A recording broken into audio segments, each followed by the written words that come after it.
கிராம மிஷனரி இயக்கம் வழங்கும் கிராமிய நேரம் என்ற இந்த நிகழ்ச்சிக்கு உங்களை அன்புடன் வரவேற்கிறோம். கிராம மிஷனரி இயக்கம் கடந்த 27 ஆண்டுகளாக சிறுவர் மற்றும் வாலிபர் மத்தியில் ஊழியம் செய்து வருகிறது. 800க்கும் மேற்பட்ட மிஷனரிகளோடு தமிழ்நாட்டில் உள்ள 38 மாவட்டங்கள் உட்பட ஆந்திரா, ஒடிசா, கர்நாடகா, சத்தீஸ்கர், ஜார்க்கண்ட் மற்றும் மத்திய பிரதேசம் ஆகிய மாநிலங்களிலும் நற்செய்தி பணியை செய்து வருகிறது. எமது இலக்கு 1,00,000 கிராமங்கள், 7,000 மிஷனரிகள், ஒவ்வொரு மாநிலத்திலும் 500 மிஷனரிகள். எமது தரிசனம் என் ஆட்டுக்குட்டிகளை மேய்ப்பாயாக என்ற வசனத்தின்படி கிராமங்களில் உள்ள சிறுவர் மற்றும் வாலிபர்களை கிறிஸ்துவுக்குள் வழிநடத்தி அவர்கள் மூலம் கிராமங்களை சுவிசேஷ மயமாக்குதல், சந்திக்கப்படும் சிறுவர் மற்றும் வாலிபர்களை நாளைய தலைவர்களாகவும் ஊழியர்களாகவும் உருவாக்குதல், ஒவ்வொரு கிறிஸ்தவரையும் ஆத்தும ஆதாயம் செய்கிறவராக மாற்றுதல். இப்பொழுதும் எமது நிகழ்ச்சிகளை ஜெபத்துடன் பார்த்து பயனடையுங்கள். செயல்படும் கிறிஸ்தவர்களாக தேவனுக்கு உங்களை அர்ப்பணிப்பது உறுதி. ஹலோ நேயர்களே, உங்ககிட்ட ஒரு நிமிஷம் பேசலாமா? ஒரு வேடன் ஒரு பறவை கிட்ட போய் நீ எனக்கு ஒரே ஒரு இறகு மட்டும் தாயேன் அப்படின்னு கேட்டான்.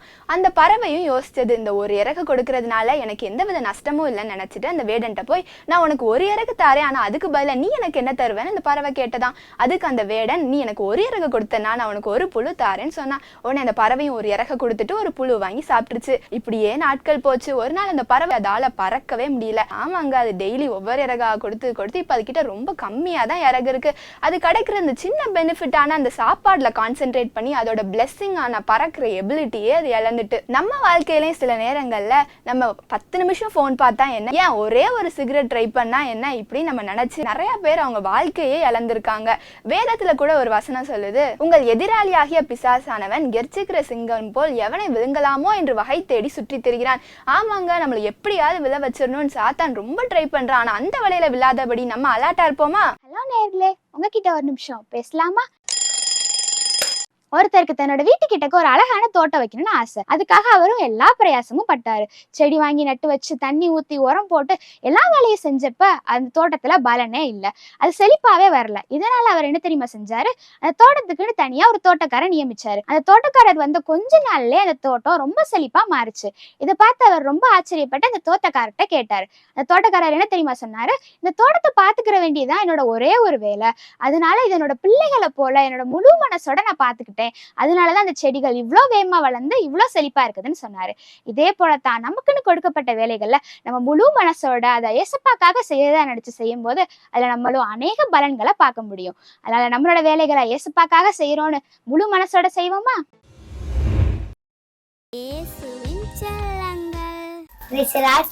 என் பேர் பெரில். நான் 4th ஸ்டாண்டர்ட் படிக்கிறேன். நான் இப்போ ஒரு பாடல் பாடப்படுறேன். இயேசுவின் குடும்பம் ஒன்று உண்டு, அன்பு நிறைந்திடும் இடம் உண்டு. இயேசுவின் குடும்பம் ஒன்று உண்டு, அன்பு நிறைந்திடும் இடம் ஒன்று. உயர்வும் இல்லை, எங்கு தாழ்வும் இல்லை, ஏழை இல்லை, பணக்காரர் இல்லை. உயர்வும் இல்லை, எங்கு தாழ்வும் இல்லை, ஏழை இல்லை, பணக்காரர் இல்லை. ராஜாதி ராஜாயே இயேசு என்றென்றும் ஆண்டிடுவார். ராஜாதி ராஜாயே இயேசு என்றென்றும் ஆண்டிடுவார். இயேசுவின் செல்லங்கள். என் பேர் ஜெசிகா. இந்த பாட்டை கேளுங்க. 1 2 3 4 5 6 7 9 கூட 1 10. இயேசு செய்த நன்மை என்னை பார்த்து ஓங்கி ஹல்லேலூயா கத்து. கனவுரு கல்யாணம் ஹே ஹே ஹே, ரசமில்ல மத்தியம் ஐயையோ. இயேசுவுடன் நன்மைகளே ஜாலி, இயேசுவுடன் நன்மைகளே ஜாலி. மறக்க முடியாது, அதை நாம் மறக்க முடியாது, மறக்க முடியாது, அதை நாம் மறக்க முடியாது. இயேசுவின் செல்லங்கள். இயேசு அவரை நோக்கி நானே இருக்கிறவனும் ஜீவனால் இருக்கிறேன், என்னை விசுவாசிக்கிறவன் மரித்தாலும் பிழைப்பான். யோவான் 11:25. ஆப்பிள் ஆரஞ்சு டேஸ்ட் தான், அது அழுகி போனா வேஸ்ட் தான். ஆப்பிள் ஆரஞ்சு டேஸ்ட் தான், அது அழுகி போனா வேஸ்ட் தான். அழியா டேஸ்ட் ஒன்றுதான், அது அப்பா இயேசு அன்புதான். அழியா டேஸ்ட் ஒன்றுதான், அது அப்பா இயேசு அன்புதான். அது இனிக்க ஒரு சந்தோஷம், அதை சுவைக்க ஒரு சங்கீதம். அது இனிக்க ஒரு சந்தோஷம், அதை சுவைக்க ஒரு சங்கீதம். ஆப்பிள் ஆரஞ்சு டேஸ்ட் தான், அது அழுகி போனா வேஸ்ட் தான். ஆப்பிள் ஆரஞ்சு டேஸ்ட் தான், அது அழுகி போனா டேஸ்ட் தான். தேங்க்யூ. நான் யோசிச்சு பார்க்குறேன், ஒவ்வொருவரும் இந்த உலகத்தில் இருக்கிற ஒவ்வொரு மனுஷனும் மற்றவங்க மாறணும்னு சொல்லி நிறைய ட்ரை பண்ணுவோம். எனக்கு இதெல்லாம் பிடிக்காது, இப்படி தான் இருக்கணும் அப்படின்னு சொல்லுவாங்க. ஆனால் அவங்க அது போல தான் இருப்பாங்க. கணவன் மனைவியை மாற்ற முடியுமா? அந்த செய்தியை கேட்குற கணவன்மார்களை உங்கள்கிட்ட நான் கேட்குறேன், நீங்கள் விரும்புகிறபடி உங்கள் மனைவி மாற ட்ரை பண்ணீங்க, மாறிட்டாங்களா? ஆண்டவர் பாருங்க. ஆனால் அவர் என்ன செஞ்சார் தெரியுமா? ஒரு மாதிரியான ஒரு வாழ்க்கை தான் வாழ்ந்து காண்பித்தார். ஐயா,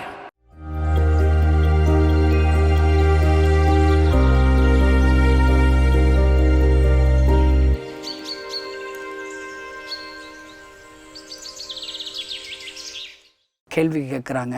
அப்போ ஆண்டவர் ஊழியக்காரன் மூலியமா ஆண்டவர் சொல்ற வார்த்தை என்ன? நீ இயேசுவை விசுவாசி. அவ்வளவுதான் அவனு சொல்ற ஆலோசனை. நீ விசுவாசி, அவருடைய மேல நம்பிக்கையை வச்சிருக்கிற தேவனுடைய பிள்ளையா நீ மாறணும்னு சொல்லி விரும்புகிறார். எனக்கு இன்னைக்கு ஆண்டவர் கொடுத்த வார்த்தையை, இந்த செய்தியை கேட்குற நம்ம எல்லோரும் முதல்ல மாறணுங்க. எப்படி மாறணும்? அவர் மேல விசுவாசம் வைக்கிற விசுவாசியா மாறணும். இன்னும் கிறிஸ்தவர்களாக மாறணும், உண்மையான கிறிஸ்தவங்களா மாறணும். சும்மா காட்சி கிறிஸ்தவங்க நிறைய இருக்கிறாங்க. நிஜ கிறிஸ்தவங்களா மாறணும், ஒரு ஊழியனா மாறணும். நான் மாறினா மற்றவங்களை என் மூலியமா ஆண்டவர் மாற்றுறது ஆண்டவருக்கு எளிமையான காரியம். நான் யோசிச்சு பார்க்குறேன், ஒவ்வொருவரும் இந்த உலகத்தில் இருக்கிற ஒவ்வொரு மனுஷனும் மற்றவங்க மாறணும்னு சொல்லி நிறைய ட்ரை பண்ணுவோம். எனக்கு இதெல்லாம் பிடிக்காது, இப்படி தான் இருக்கணும் அப்படி சொல்லுவாங்க. ஆனால் அவங்க அது போல தான் இருப்பாங்க. எல்லாம் மற்றவங்கள மாற்றுறதில் தாங்க நேரம் செலவழித்துறோம். நான் சொல்கிறேங்க, நீங்கள் எவ்வளவு கடினமாக முயற்சித்தாலும் நீங்கள் மற்றவங்களை மாற்றவே முடியாது. இப்போ கணவன் மனைவியை மாற்ற முடியுமா? அந்த செய்தியை கேட்குற கணவன்மார்களை உங்கள்கிட்ட நான் கேட்குறேன், நீங்கள் விரும்புகிறபடி உங்கள் மனைவி மாற ட்ரை பண்ணீங்க, மாறிட்டாங்களா? இல்லை மனைவிமார்கள்ட்ட கேட்குறேன், நீங்கள் விரும்புகிறபடி உங்கள் கணவர் மாறிட்டாரா? நிறைய பேரை நான் பார்த்துருக்குறேன். பிரதர், எவ்வளோ வருஷம் நான் ட்ரை பண்ணுறேன் பிரதர், நான் நினைக்கிற மாதிரி என் கணவர் இல்லை, மாற்றவே முடியல பிரதர். சரி விடுங்க, உங்கள் பிள்ளைகளை நீங்கள் மாற்றிடுவீங்களா? அவங்க மாறணும்னு சொல்லி ட்ரை பண்ணுறீங்க, ஆனால் சோர்ந்து போயிடுறீங்க. நான் சொல்கிறேங்க, எவ்வளவு மற்றவங்களை மாற்றுறதுக்கு நீங்கள் முயற்சி பண்ணாலும் நீங்கள் தோல்வி தான் அடைவீங்க. நான் அடிக்கடி இயேசு கிறிஸ்துவுடைய வாழ்க்கையை யோசித்து பார்க்குறேன். 3 வருஷம் 12 சீசர்களை மாற்றணும்னு சொல்லி அநேக டீச் பண்ணுறார், அவங்களுக்கு சொல்லி கொடுக்குறார், நேரம் செலவழிக்கிறார். ஆனால் பாருங்கள், மீன் பிடிக்கிறதுல ஆரம்பிக்கிறான் பேதுரு, முடித்து 3 வருஷத்தில் மீன் பிடிக்க போயிடுறான். அப்போ 3 வருஷம் இவங்களை மாற்றணும்னு சொல்லி எவ்வளவு ட்ரைனிங் கொடுத்ததெல்லாம் எவ்வளோ வேஸ்ட் ஆயிடுச்சு பாருங்கள். 12 சீசர்களில் பண ஆசை இருக்கிறான், யூதாஸ் கொரியத்தா இருக்கிறான், சிபாரிசு கூட்டு வர்றான் பாருங்க. என் பிள்ளை ஒரு பிள்ளை வலதுபுறத்தில் இருக்கணும், இன்னொரு பிள்ளை இடதுபுறத்தில் வச்சுருக்கணும், என் பிள்ளைகளை தான் நீங்கள் ஃபஸ்ட்டு இடம் கொடுக்கணும். அவங்க அம்மா போய் சிபாரிசு கூட்டு வர்றான். இன்றைக்கி அந்த 12 சீசர்களில் நிறைய பேர் யார் பெரியவன்னு சண்டை போடுறாங்க பாருங்கள். இன்றைக்கி இக்கால கிறிஸ்தவங்களே அதுதாங்க. உங்கள் சர்ச்சில் நீங்கள் 12 பேர் இருக்கீங்களா, இல்லை 50 பேர் இருக்கீங்களா, 100 பேர் இருக்கீங்களா? அந்த 100 பேர் கிறிஸ்தவங்களை நம்ம சர்வே எடுத்தோன்னா சில பேர் மீன் பிடிக்க போகிற பேதுரு மாதிரி தான் இருப்பாங்க, சில பேர் சிபார்சுக்கு ஆட்களை கூப்பிட்றவங்களாக தான் இருப்பாங்க, சில பேர் பண ஆசை உள்ளவங்களாக தான் இருப்பாங்க. இந்த கிறிஸ்தவங்களில் இப்படி தாங்க இருக்கிறாங்க. ஆண்டவர் பாருங்க, ஆனால் அவர் என்ன செஞ்சார் தெரியுமா? ஒரு மாதிரியான ஒரு வாழ்க்கை தான் வாழ்ந்து காண்பித்தார். ஐயா, அல்லேலூயா. இந்த செய்தி கேட்கிற சகோதரன் சகோதரியே, மற்றவங்களை நீங்கள் மாற்றுறதுக்கு ட்ரை பண்ணி மாம்ச பிரகாரம் முயற்சித்து மாற முடியலையா? அவங்க எப்படி மாறணுமோ அதே போல நீங்க மாறிடணுங்க. முதல்ல நீ ஒவ்வொருத்தரும் மாறிட்டீங்கன்னா, இந்த செய்தியை கேட்குற நீங்க மாறிட்டீங்கன்னா உங்க வீட்டில் இருக்கிறவங்க மாறிடுவாங்க. பழைய வாழ்க்கையில் செய்து ஏதோ தவற நினைச்சு இன்னைக்கும் குற்ற உணர்வு இருக்கு அப்படின்னு சொன்னா நீங்க சரியா இந்த ரட்சிப்பை புரிந்து கொள்ளவில்லை என்ற அர்த்தம். எனக்கு நான் செஞ்ச தப்பெல்லாம் ஞாபகம் இருக்கு, ஆனா அதை நினைக்கும் போது குற்ற உணர்ச்சி வரல. ஆண்டவர் அதையும் மன்னிச்சாரே அப்படின்னு சொல்லி அவரை துதிக்கக்கூடிய ஒரு துதி. அன்றன்றுள்ள ஆகாரத்தை தருகிற எங்கள் அன்பின் தகப்பனே, நாங்கள் ஸ்தோத்தரிக்கிறோம். எங்களுடைய வாழ்க்கை சாப்பிடுகிற அப்பத்தினால் மாத்திரமல்ல, தேவனுடைய வாயிலிருந்து புறப்படுகிற ஒவ்வொரு வார்த்தையினாலும் எங்களுக்கு ஒவ்வொரு நாளும் அதில் தான் ஜீவன் இருக்கிறது, பிழைப்பு இருக்கிறது என்று நீங்கள் சொல்லியிருக்கிறீங்க. அதில் தான் நாங்கள் ஜீவித்திருக்க முடியும்னு சொல்லியிருக்கிறீங்க. அந்த வார்த்தைக்காக உங்களுடைய சமூகத்திலே நாங்கள் காத்திருக்கிறோம். எங்களை பரிசுத்தப்படுத்தும், என்னுடைய இருதயங்களை நீர் திறந்தரணும். இயேசுவின் நாமத்தில் ஜெபிக்கிறோம் நல்ல பிதாவே, ஆமேன். ரொம்ப பிடிச்ச இடத்துல என்ன செஞ்சிருவோம்? உட்காந்துருவோம், அப்படி தானே? ரொம்ப பிடிச்ச நபர் கூட பேசிகிட்டே இருப்போம். பிடிச்ச இடத்த விட்டு வர என்ன செய்யாது, நமக்கு மனது இருக்காதுல்ல. மத்தேயு 1:21, அவள் ஒரு குமாரனை பெறுவாள், அவருக்கு இயேசு என்று பெயரிடுவாயாக, ஏனெனில் அவர் தமது ஜனங்களின் பாவங்களை நீக்கி அவர்களை ரட்சிப்பார் என்றான். உலகத்துல மனிதன் எதையோ தேடுகிறான், சந்தோஷத்தை தேடுகிறான், சமாதானத்தை தேடுறான். மரணமே இல்லாத ஒரு வாழ்க்கை இருக்கா? வியாதி இல்லாத ஒரு வாழ்க்கை இருக்கா? கஷ்டங்களுக்கு பரிகாரம் எங்க இருக்கு? கவலைகளுக்கு அதை மாற்றுகிற மருந்து எங்கே இருக்கு? மனிதர்கள் தேடிக்கொண்டிருக்கிறார்கள். எல்லாவற்றுக்கும் பதில் இந்த மத்தேயு 1:21 உள்ள சில வார்த்தைகளிலே அதற்குரிய பதிலை ஆண்டவர் சொல்லிவிட்டார். அல்லேலூயா. அவர் இயேசுன்னு அவருக்கு பெயர் வைக்கணும். ஏன்? அவர் ஜனங்களின் பாவங்களை நீக்கி அவர்களை ரட்சிப்பார். இந்த பாவ மன்னிப்பு, இந்த ரட்சிப்பு என்கிற இந்த இடத்துல இருந்து தான் மனிதனுக்குரிய எல்லா பிரச்சனைக்கும் தேவன் பதில் தருகிறார். நம்முடைய வாழ்க்கைக்குரிய எல்லா தேவைக்குரிய பதில் இந்த இடத்துல இருந்து தான் வருகிறது. இந்த ரட்சிப்பு அப்படின்னு எங்கெல்லாம் பைபிளில் வருதோ அதோடு கூட சந்தோஷம் என்கிற வார்த்தையும் சேர்ந்து சேர்ந்து வரும். அல்லேலூயா. உதாரணத்திற்கு ஏசாயா புஸ்தகத்தில் 12வது அதிகாரத்தில் பார்த்தோம்னு சொன்னா 3வது வசனத்தில் எழுதியிருக்கு, நீங்கள் ரட்சிப்பின் ஊற்றுகளில் இருந்து மகிழ்ச்சியோட தண்ணீர் மொண்டு கொள்வீர்கள்.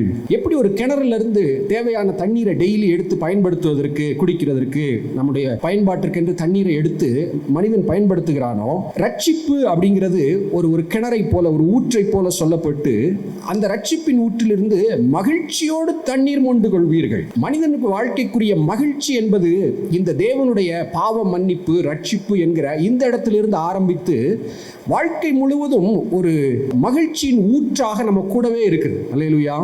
ஜி.கே. செஸ்டர்டன் என்கிற ஒரு தேவ மனிதர் ஒரு அருமையான புத்தகம் ஆர்த்தோடாக்ஸி அப்படின்னு ஒரு புக் எழுதுறாரு. அதில் அவர் சொல்லக்கூடிய ஒரு அப்சர்வேஷன், ஒரு கவனிச்சு ஒரு நல்ல ஒரு கருத்தை அழகாக எழுதுறாரு. என்ன அப்படின்னா, ஒரு உலக மனிதனுக்கு, உலக மனிதனுடைய வாழ்க்கையும் கிறிஸ்துவுக்குள்ள இருக்கிற ஒரு மனிதனுடைய வாழ்க்கைக்குள்ள வித்தியாசத்தை சொல்றாரு. அது என்ன? ஒரு உலக மனிதனுடைய வாழ்க்கையிலே சந்தோஷங்கிறது அப்பப்போ வந்து போகும், கவலைங்கிறது நிரம்பி இருக்கும். நான் சொல்ற புரியுதா? கிறிஸ்துவை அறியாத ஒரு மனுஷனுடைய வாழ்க்கை எப்படி இருக்குமா? பூரா கவலை தான். அப்பப்போ என்ன வரும்? ஒரு சந்தோஷம். ஏதோ ஒரு விஷயத்தில் அவனுக்கு பிடிச்ச ஒரு காரியம் நடக்குது, ஒரு பிரச்சனை தீருது, ஒரு சந்தோஷம்.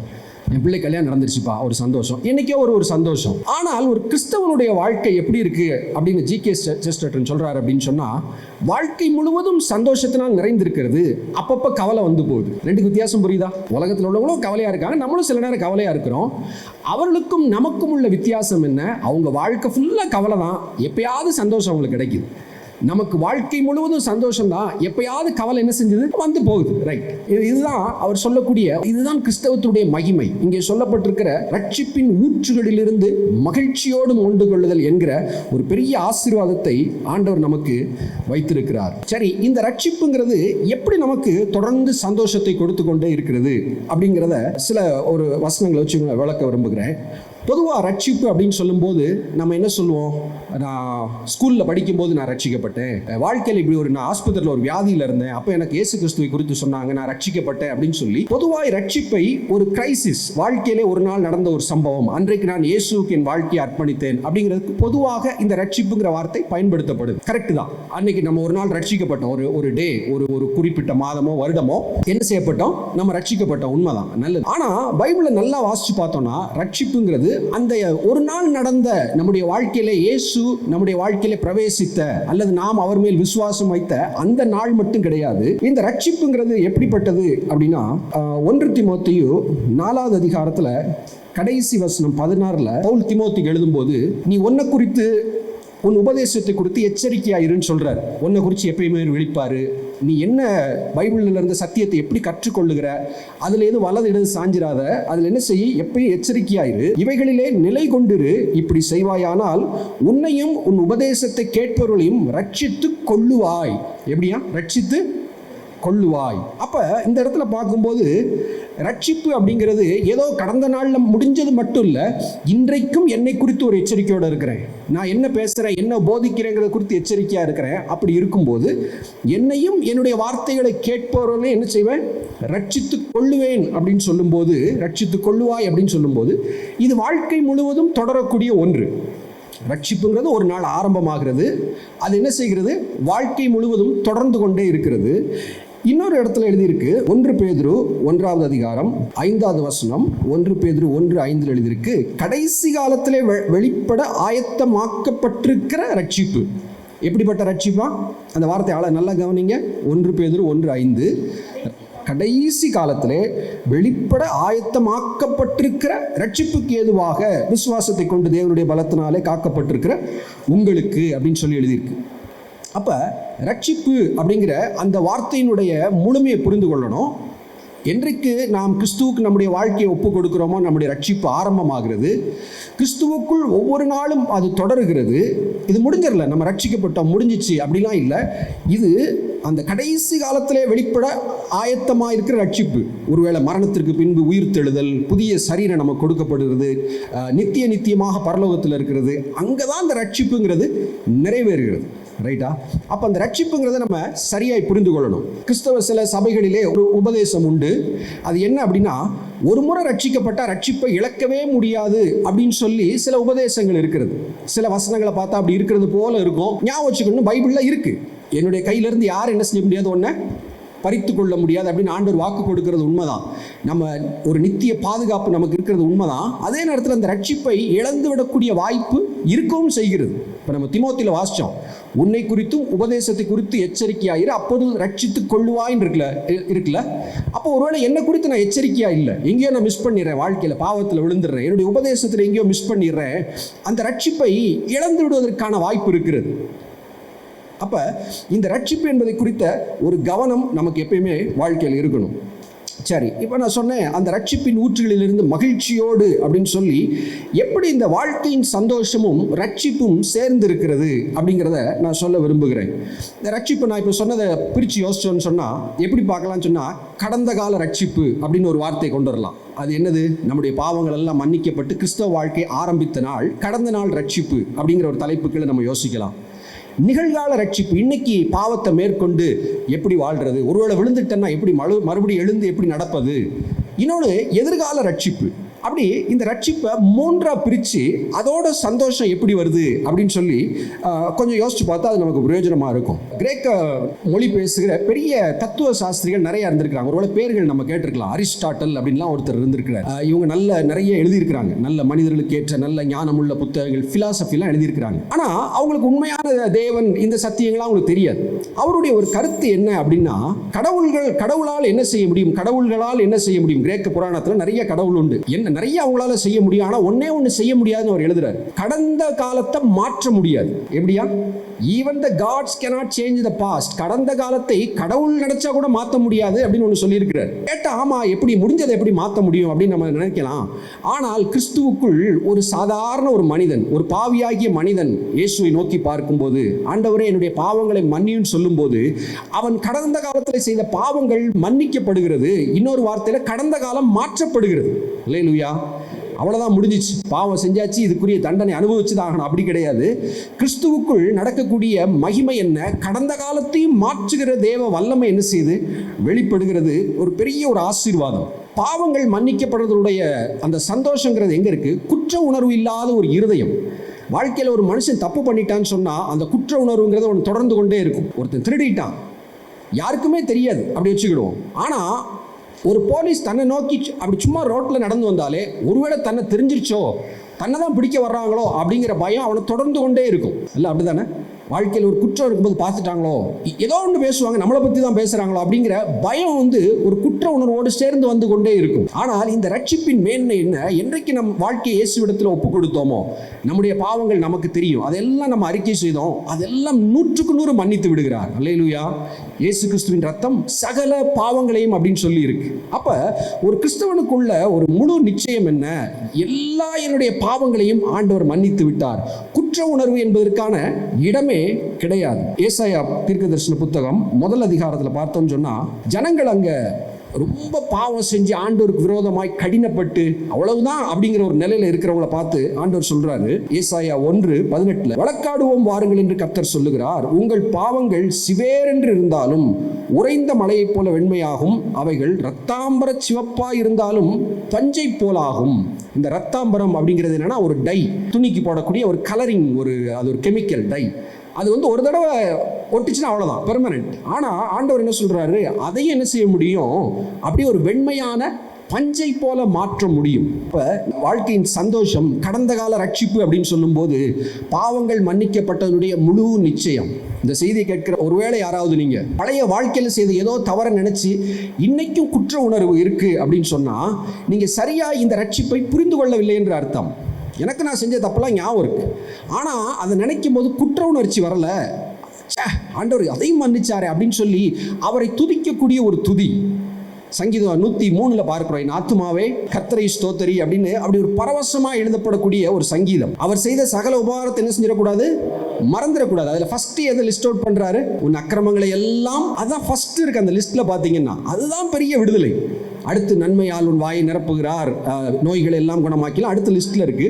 முதல்ல உள்ளது என்னது, அந்த சந்தோஷத்தின் நிறைவு, என் ஆத்துமாவே அப்படின்னு சொல்லி அந்த உற்சாகம் எங்கே இருந்து வருது, உன் அக்கிரமத்தை எல்லாம் மன்னிச்சுட்டாரே, அந்த ஒரு முழு நிச்சயம். இன்னும் அந்த சங்கீதத்தில் பார்க்கிறோம், கிழக்குக்கும் மேற்குக்கும் எவ்வளவு தூரமோ அவ்வளவு தூரம் பாவத்தை தள்ளி வைத்து விட்டார். அந்த முழு நிச்சயம். என் வாழ்க்கையிலே நான் செய்த தவறுகள், பாவங்கள் ஞாபகம் இருக்கிறது, ஆனால் இன்றைக்கு அது எனக்கு குற்ற உணர்வை கொடுக்காது. ஏன்? இயேசு கிறிஸ்துவின் ரத்தத்தினால், வல்லமையினால் உண்டாகிற ஒரு பெரிய அற்புதம். தேவனோடு ஒரு மனிதன் இருக்கும்போது ரைட், பாவங்கள், கடந்த கால பாவங்கள் மன்னிக்கப்படுறது மட்டும் இல்லை, கடந்த கால வாழ்க்கையில் ஏற்பட்ட கசப்பான அனுபவங்களின் தொடர்ச்சி இல்லாத ஒரு வாழ்க்கை. 5 வருஷத்துக்கு முன்னாடி உங்கள் வாழ்க்கையில் பயங்கரமான, நீங்கள் இன்னைக்கு நினைச்சு பார்த்தாலும் நடுங்கக்கூடிய, கண்ணீர் விடக்கூடிய கசப்பான ஒரு சம்பவம் நடந்திருக்கலாம். ஓகே, சரி. ஒரு உலக மனிதன் என்ன செய்ய முடியும்? என் வாழ்க்கையில் ஒன்று நடந்து போச்சு, அவ்வளோதான், இனி அதை மாற்ற முடியாது. அதை நினைச்சாலே எனக்கு அழுக தான் வருது, அதை நினைச்சாலே கோபம் வருது, கசப்பு வருது. என்ன செய்யலாம்? சைக்காட்ரிஸ்ட்டை போகலாம், மருந்துகளை அவங்க கொடுப்பாங்க, மறக்கிறதுக்கு, நல்லா தூங்குறதுக்கு சைக்காட்ரிக் ட்ரக்ஸ் கொடுக்கலாம். ஒருவேளை இந்த ஊரில் இருந்தால் எனக்கு அந்த கவலை ஞாபகம் வந்துகிட்டே இருக்கு, நான் வேற ஊருக்கு போயிடுறேன் அப்படின்னு ஒருவேளை இடம் விட்டு இடம் போகலாம். ஆனால் கவலை என்ன செய்யாது, கூடவே வந்துடும். அதுவும் பாஸ்போர்ட் எடுத்து எந்த நாட்டுக்கு போனாலும் என்ன செஞ்சிடும், நம்ம கூடவே வந்துடும். ஆனால் கிறிஸ்துவுக்குள் இருக்கிற மனுஷனுக்கு கிடைக்கிற ஒரு ஆசீர்வாதம் என்ன தெரியுமா? ஆதியாகமத்திலே ஒரு மனிதன் இதுக்கு மேல கசப்பை சந்திக்க வேண்டியதில்லை அப்படிங்கிற அளவுக்கு சந்தித்த ஒரு மனிதன் யோசேப்பு. இல்ல, நல்லவனா இருக்கிறான், வாழ்க்கையில பெற்றோருக்கு கீழ்ப்படுகிற நபரா இருக்கிறான். ஆனா கூட பிறந்தவங்க அவ்வளவு அவனை வெறுக்கிறாங்க, கசப்பா இருக்கிறாங்க, கொன்றுவோன்னு சொல்லி என்ன செய்யறாங்க, ஃபர்ஸ்ட் முடிவு பண்றாங்க. கூட இருக்கிற ஒருத்தன் வேண்டாம்ப்பா, கொல்ல வேண்டாம், ரத்தப்பழி வந்துடும் அப்படின்னு சொல்லி ஒரு குழிக்குள்ள தூக்கி போடுறாங்க. அவ்வளோ கசப்பு, கொல்ல பார்க்குறாங்க, குழிக்குள்ள போடுறாங்க. பிறகு யோசிக்கிறாங்க, எதுக்கு இவனை போட்டுக்கிட்டு குழிக்குள்ள போட்டு சாக விட, இவனை வச்சு ஒரு காசு பார்ப்போம், வர்ற இஸ்மவேல்கிட்ட வித்துருவோம்னு சொல்லி ஒட்டகத்தில் வந்துட்டு இருக்கிற வியாபாரிகள்கிட்ட வித்துடுறாங்க அடிமையா. அடுத்து அங்கே போய் அடிமையா அவர் வீட்டில் வேலை பார்க்குறாரு, அங்கே நல்லா இருக்கிறார். ஆனால் அங்கேயும் கெட்ட பேர், போத்திபாருடைய மனைவினாலே மறுபடியும் ஜெயிலில் இருக்கிறார். எல்லாமே ஒரு வாழ்க்கையை யோசிச்சு பார்த்தா கசப்பை தவிர ஒன்றுமே இல்லை. கூட பிறந்தவங்க இல்லை, நல்ல உண்மையாய் வேலை செய்த எஜமான் வீடு, அந்த எஜமான் குற்றம் சாட்டி ஜெயிலுக்குள்ளே போட்ட இன்னொரு கசப்பு, இதெல்லாம் வாழ்க்கையில் இருக்கு. சரி, பின்னாட்களில் கர்த்தர் உயர்த்துகிறார். பார்வோனுக்கு அடுத்தபடியாக கிட்டத்தட்ட அந்த நாட்டின் ஒரு பிரைம் மினிஸ்டராக யோசேப் மாறிடுறார். என்ன சொன்ன, ஒரு உலக மனிதனுடைய நிலை என்னதான் இன்னைக்கு வாழ்க்கையில் நல்லா இருந்தாலும் பழசை மறக்க முடியாது. தன்னால் பாதிக்கப்பட்ட சகோதரர்களை பார்த்தா கசப்பை மறக்க முடியாது. ஒருவேளை போத்திபாரை பார்த்தா, போத்திபார் மனைவியை பார்த்தா எப்படா பழி வாங்குவோன்னு தான் தோணும். ஆனால் யோசேப் தன் வாழ்க்கையில் கிடைத்த ஒரு ஆசீர்வாதத்தை சொல்லுகிறார். தேவனோடு சஞ்சரித்த ஒரு மனிதன். ஆதியாகமம் 41 அங்கே யோசேப்புக்கு திருமணம் நடக்கிறது. 50வது வசனத்தில் பார்க்கிறோம், பஞ்சமுள்ள வருஷங்கள் வருவதற்கு முன்னே யோசேப்புக்கு 2 குமாரர் பிறந்தார்கள். ஓகே, 51 எழுதியிருக்கு. 2 பிள்ளைகளில் முதல் பிள்ளைகளை பற்றி, பையனை பற்றி சொல்லும்போது, யோசேப்பு என் வருத்தம் யாவையும் என் தகப்பனுடைய குடும்பம் அனைத்தையும் நான் மறக்கும்படி தேவன் பண்ணினார் என்று சொல்லி மூத்தவனுக்கு மனாசே என்று பெயரிட்டான். அல்லேலூயா. மனாசேங்கிற பேர் எதுக்காக வைக்கிறாரு? யோசேப்புக்கு ஆச்சரியமா இருக்கு. தன்னுடைய இருதயத்தை ஆண்டவரோடு இருக்கிற மனுஷன், நான் சொன்னேன்ல, எப்படி நமக்கு தெரியும்? போத்திபார் மனைவிட்ட சொன்ன வார்த்தை என்ன? தேவனுக்கு விரோதமாக இப்படிப்பட்ட பாவத்தை செய்வது எப்படி? அப்படி ஒரு தேவனுக்கு பயந்த ஒரு ஆவிக்குரிய மனிதன், அவருடைய வாழ்க்கையில் நடந்த ஆச்சரியமான விஷயம் என்ன? எல்லாம் இன்னைக்கு நல்லா நடக்குது, அதெல்லாம் இருக்கட்டும், கர்த்தர் அற்புதம் செஞ்சது பெரிய ஒரு காரியம்தான். அவர் பெரிய ஒரு அற்புதமாய் வாழ்க்கையில் பார்க்கிறது என்ன? என் வருத்தம் யாவையும் நான் மறக்கும்படி தேவன் பண்ணினார். இது ஆண்டவர் செய்யக்கூடிய ஒரு பெரிய அற்புதம். அல்லேலூயா. மரித்தோரை உயிரோடு எழுப்புறது ஒரு அற்புதம், குஷ்டரோகி சுகமாகிறது ஒரு அற்புதம், இல்லை? எல்லாம் ஒரு அற்புதம் தான். இங்கே யோசேப்பு தன்னுடைய வாழ்க்கையில பெரிய அற்புதமா பார்க்கிறார். ஏன் அப்படி அதை பார்க்கிறான்னு சொல்றேன், தன்னுடைய முதல் பையனுக்கு அந்த பேரை வைக்கணும்னு நினைக்கிறார். மனாசே அப்படிங்கிற வார்த்தையை மொழிபெயர்த்தா என்னை மறக்க பண்ணின தேவன். சில விஷயங்கள்லாம் நான் மறக்க முடியாதோன்னு நினைச்சேன், எங்க அண்ணன் தம்பி மேல நான் மன்னிக்கவே முடியாதோன்னு நினைச்சேன், இல்ல போத்திபாரை மன்னிக்கவே முடியாதோன்னு நினைச்சேன். இல்ல, தேவன் அதையெல்லாம் வருத்தம் யாவையும், கொஞ்சம் மறந்துச்சு, சில வருத்தத்தை என்னால் மறுக்க முடியாது அப்படிலாம் சொல்லல, வருத்தம் யாவையும், என் தகப்பனுடைய குடும்பம் அனைத்தையும், யாவையும் அனைத்தையும், பாருங்களேன், இட் இன்க்ளூட்ஸ் எவ்ரிதிங், நான் மறக்கும்படி தேவன் பண்ணினார் என்று சொல்லி மனாசே என்று பெயரிட்டான். அல்லேலூயா. ரட்சிப்பின் சந்தோஷம் எங்க இருக்கு அப்படின்னு நான் சொல்லிட்டு இருக்கிறேன். பாவங்கள் மன்னிக்கப்பட்டது மட்டும் இல்ல, வாழ்க்கையின் கடந்த காலங்கள் இன்றைக்கு நமக்கு ஒரு முள்ளை போல குத்தி கொண்டே இருக்கும்னு சொன்னா நம்மளால இன்னைக்கு சந்தோஷமா இருக்க முடியாது.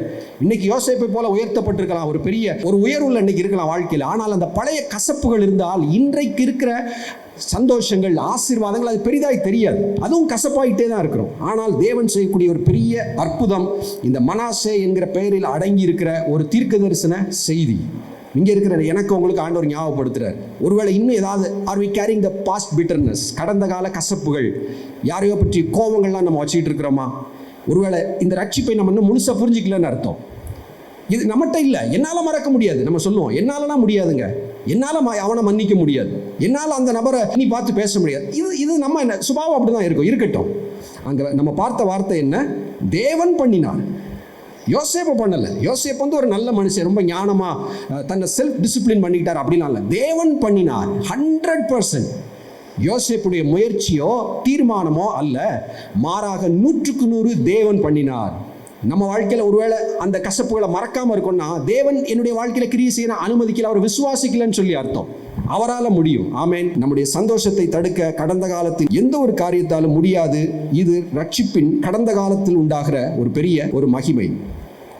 சரி, நான் சொன்னேன் ரட்சிப்புங்கிறது தொடர்றது அப்படின்னு சொன்னேன். இன்னைக்கும் நம்முடைய வாழ்க்கையில் அந்த ரட்சிப்பு அப்படிங்கிறது தொடர்ந்து கொண்டே இருக்கிறது. அதுக்கு முன்னாடி ஒன்று சொல்ல ஒரு முறை, அலெக்சாண்டர், ஒருவேளை நம்ம எத்தனை தடவை ஸ்கூலில் ஃபெயிலாக இருந்தாலும் சில பேர் மறக்காதுல்ல, பாபர், ஓகே, ஏதோ கொஞ்சம் ஞாபகம் இருக்கும். அலெக்சாண்டர் அப்படிங்கிற பேர் ஒருவேளை ஞாபகம் இருக்கலாம் ஸ்கூலுக்கு போனவங்களுக்கு. இல்லை, இவரை பற்றி வரலாற்றில் எழுதக்கூடியது உலகத்தில் பெரிய பகுதிகளை பிடிச்சவர்.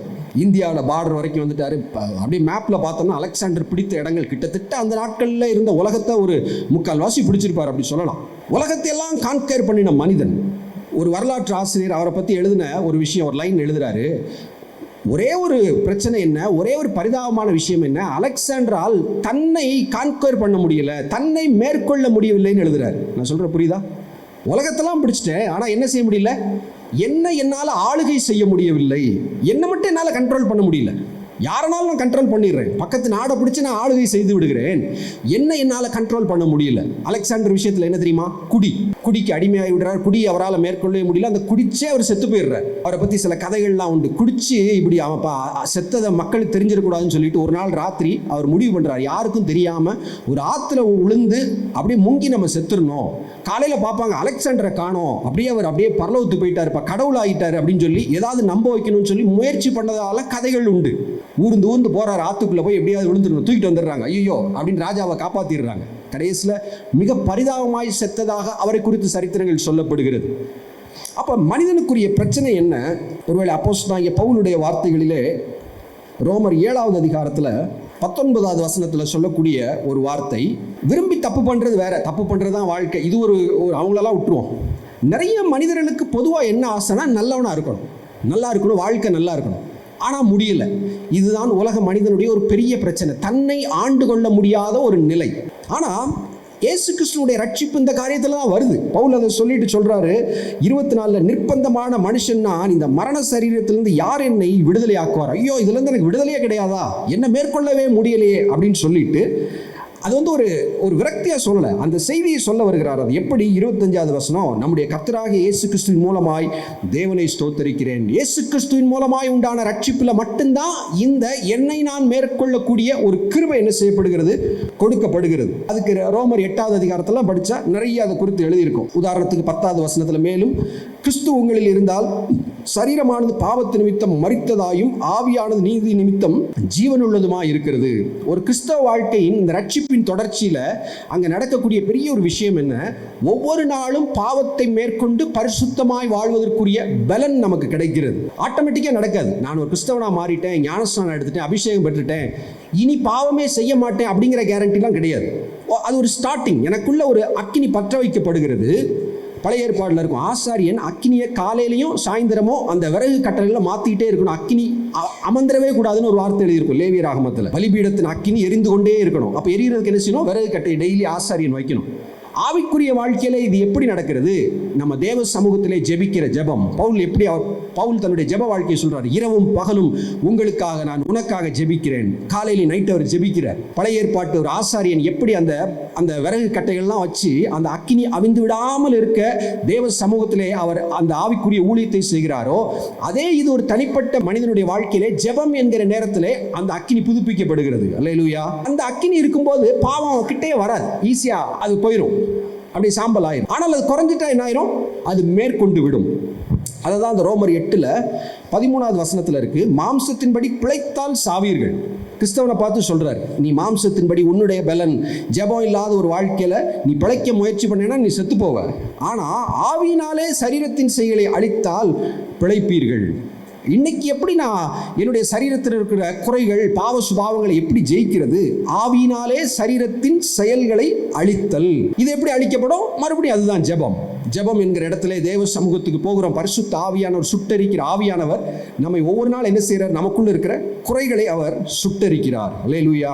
இதுலதான் இன்றைய சந்தோஷம் இருக்கிறது. இன்றைக்கு நான் சொன்னேன், என்ன யோசிச்சுட்டு இருக்கிறோம்? ரட்சிப்பின் அந்த ஊற்றுகளிலிருந்து சந்தோஷத்தோடு என்ன செய்வீங்க? மொண்டு கொள்வீர்கள் அப்படின்னு ஏசாயால பார்த்தோம். அது எங்கே நடக்கிறது அப்படின்னு பார்க்கும்போது, கடந்த காலத்தின் பாவத்தை மன்னிக்கப்பட்டது நிச்சயம். இன்றைக்கு பாவத்தை மேற்கொள்வதற்கு நமக்கு கிடைத்த தேவ பலன், இங்கேதான் சந்தோஷம் இருக்கு. 1 யோவான் 1:7 இந்த இயேசு கிறிஸ்துவின் ரத்தம் சகல பாவங்களை நீக்கி சுத்திகரிக்கும்னு இருக்குல்ல, அதுல கவனிச்சிங்கன்னு சொன்ன அந்த வார்த்தை ரொம்ப முக்கியமானது. என்ன வார்த்தை? 1 யோவான் 1:7 இயேசு கிறிஸ்துவின் ரத்தம் சகல பாவங்களை நீக்கி நம்மை சுத்திகரித்தது அப்படின்னு எழுதல. என்ன எழுதல? ஆமா, நான் ரட்சிக்கப்பட்டேன் 12ஆம் கிளாஸ் படிச்சு முடிக்கும் போது அதை பத்தி இங்க பேசல. அது உண்மைதான். இங்க என்ன சொல்லியிருக்கு? சுத்திகரிக்கும்னா இன்றைக்கு பிரசன்ட் கண்டினியூஸ் டென்ஸ், இன்றைக்கு என்னை அது கழுவிக்கொண்டே இருக்கிறது. இந்த வசனத்துல பார்த்தா இருக்கும், அவர் ஒளியில இருக்கிறது போல நாமும் ஒளியிலே நடந்தால் அப்படின்னு ஒரு வார்த்தை இருக்கு. அது என்ன ஒளியிலே நடத்தல்? ஒரு சின்ன குறை இன்னைக்கு என் மனசுல வர்றது நான் உணர்ந்துட்டேன். ஒரு பாவம் எனக்குள்ள வந்துருச்சு, ஒரு பொறாமை வந்துருச்சு, ஒரு பேராசை வந்துருச்சு, ஒரு கோபம் வந்துருச்சு. ஆனா ஆண்டவர்கிட்ட அதை என்ன செய்யல? மறைக்காம வெளிச்சத்துல ஒத்துக்கொள்ளுறேன். ஆண்டவரே, எனக்குள்ள ஒரு பாவம் வருது, என்னை மன்னிங்க. இந்த வசனத்தின்படி இயேசு கிறிஸ்துவின் ரத்தம் இன்றைக்கு என்னை இப்பொழுது சுத்திகரித்து கொண்டே இருக்கும். அல்லேலூயா. இதுதான் ரட்சிப்பின் தொடர்ச்சி. அப்ப இங்கதான் நம்ம ஒவ்வொரு நாளும் பரிசுத்தமாய் வாழ்வதற்கோ, ஒருவேளை ஒரு பாவம் நமக்குள் வந்து அதற்கு இடம் கொடுத்து நேரங்களை கொடுத்து விடாமல் உடனடியாய் தேவனுடைய வெளிச்சத்துக்கு நம்ம செல்லும் போது அந்த இயேசு கிறிஸ்துவின் ரத்தம் நம்மை சுத்திகரித்து கொண்டே இருக்கும். சுத்திகரித்தது அல்ல, சுத்திகரிக்கும் என்கிற ஒரு பிரசன்ட் டென்ஸ், நிகழ்காலத்திலே அது நடந்து கொண்டே இருக்கிறது. இது நம்முடைய ரட்சிப்பின் சந்தோஷத்தை நமக்கு காத்துக்கொள்ள உதவி செய்கிறது. அல்லேலூயா. இதனுடைய முடிவு என்ன? நம்ம ஏற்கனவே பார்த்தோம். ரட்சிப்புங்கிறது என்னைக்கோ வாழ்க்கையில் நடந்த ஒரு சம்பவம் கிடையாது. 1 பேதுரு 1வது அதிகாரத்தில் நம்ம ஏற்கனவே பார்த்தோம். 5வது வசனத்துல கடைசி காலத்துல வெளிப்பட ஆயத்தமாக்கப்பட்டிருக்கிற ரட்சிப்புன்னு சொல்லி ஒரு எதிர்காலத்தை அங்கே ஒரு கோல வைக்கப்படுகிறது. ஒரு ஓட்டப்பந்தய வீரன் இருக்கிறான். ஒரு மராத்தன் ரேஸ் ரொம்ப தூரம் ஓடணும்னு வச்சுக்கிடுமே, ஒரு ஊர்ல இருந்து இன்னொரு ஊருக்கு போகணும். யார் அங்க ஃபர்ஸ்ட் போறா அவங்களுக்கு பிரைஸ்னு வச்சுக்கிடுவோம். இவர் என்ன செய்வாரு? அவருடைய அந்த கோல் ரொம்ப கிளீனா இருக்கும். லக் அந்த ஊருக்கு அந்த ரிப்பனை போய் தொடணும் அப்படி வச்சிருப்பாரு. வழியில் பார்ப்பார், ஏதாவது வரும் வழியில், அவர் பார்க்குற ஒரு காட்சியாக இருக்கலாம், எதுவுமே அவர் டிஸ்ட்ராக்ட் பண்ணாத, அவர் ஃபோக்கஸ் அங்கே இருக்கும். இப்போ இந்த ரட்சிப்பு, எதிர்கால ரட்சிப்புங்கிறது நமக்கு ஒரு முக்கியமான விஷயத்தை சொல்லுது. என்ன தெரியுமா? இந்த பூமியில் வாழ்ந்து கொண்டிருக்கிறோம், பூமியிலே சில எய்ம் நமக்கு இருக்கும். வாழ்க்கையில் நம்ம என்ன சாதிக்கணும், என்ன செய்யணும் அப்படிங்கிற சில விருப்பங்கள் இருக்கும், இருக்கட்டும். ஒரு கிறிஸ்தவன் பைபிள் வாசிக்க என்ன தெரியுமா ஆகும்? நம்முடைய கோல், என் கோல் இந்த உலகம் கிடையாது. இந்த உலகத்திலிருந்து நான் என்ன சாதிச்சு முடிக்க போறேன், சம்பாதிச்சு ஒரு வீட்டை கட்டி என் பிள்ளைகளுக்கு கல்யாணம் பண்ணி வச்சு வயசான காலத்தில் ரூபா சேர்த்து வைக்கணும், இதோட உலக மனிதனுடைய கோல் நின்று விடுகிறது. ஒரு கிறிஸ்தவன் இதை செய்யறதுனால தப்பு இல்லை, அவனுடைய கோல் இன்னும் தள்ளி வைக்கப்படுகிறது. அது என்ன தெரியுமா?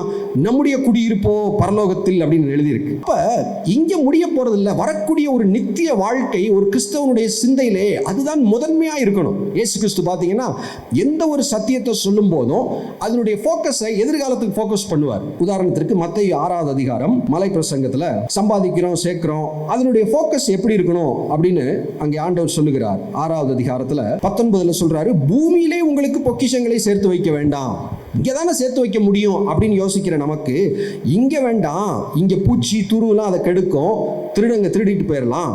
20 பரலோகத்திலே உங்களுக்கு பொக்கிஷங்களை சேர்த்து வையுங்கள். அப்போ அல்டிமேட் கோல், கையில் ரூபா இருந்தால் போட்டுக்கலாம், ஒரு ஃபிக்ஸட் டெபாசிட் பேங்க்கில் போடுறேன், கொஞ்சம் சேர்த்து வச்சுக்கிறேன், இருக்கட்டும். ஆனால் என்னுடைய முடிவான எண்ணம் என்ன இருக்கணும்? பரலோகத்தில் உங்களுக்கு பொக்கிஷங்களை சேர்த்து வைக்குங்கள், அதுதான் என்னுடைய கோலாக இருக்கணும். அங்கே தான் போய் எல்லாம் என்னுடைய காரியங்கள் நிறைவாக போகிறது என்கிற பரலோகம் அங்கே கண்ணுக்கு முன்னாடி வைக்கப்படுது.